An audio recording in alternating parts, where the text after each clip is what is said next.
This boat we considered to be a 14 foot because the plywood that we bought was 14 feet long. But when you bend it at the front, the boat becomes 13 feet 5 inches.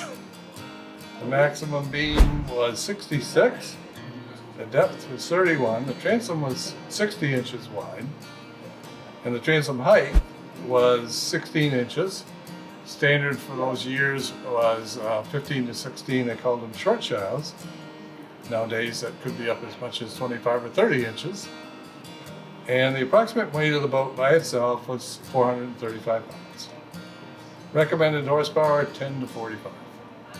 And as you'll notice with the first one that we looked at, there is a windshield on this and there was no windshield on the other one. That is because many of the earlier boats of the outboard design didn't have windshields at all. They just were out in the open wind and enjoying the day. So this one's got a windshield on it, a little taller than what the average one might have been for this year, but probably represents pretty close to what was built. I believe 1956, thereabouts. Some of the changes that were made with these were more comfort, trying to design a better riding boat. As each time that we produced a boat each year, there was, let's stretch the limit a little bit further this time and see what happens.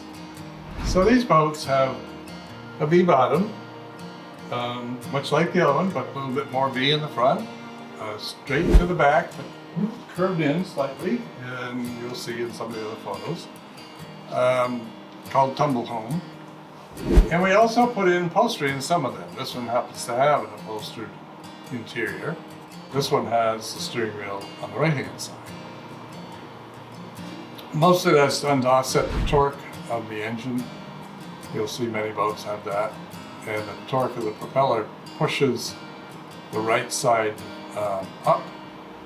So you want to sit on the right side to bring it back level if you're alone. And you usually balance out people within the boat to help do that.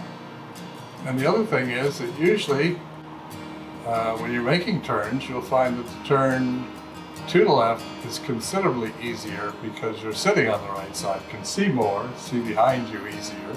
And as you're making that turn, if you shut down the throttle, you take away that torque that pushes that up, and it's not going to ride up on the opposite side. It just settles down a little bit easier.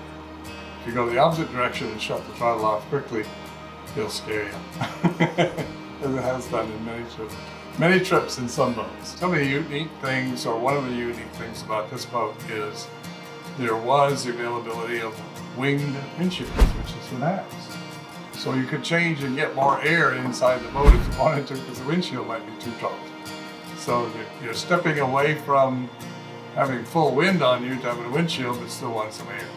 Same equipment on the boat. This is, I believe it was called Allen Juris Company that built the hardware for the boat.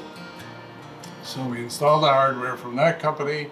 All of them looked similar, and it's one of the things that I use sometimes to try and analyze what year it might be when we see it.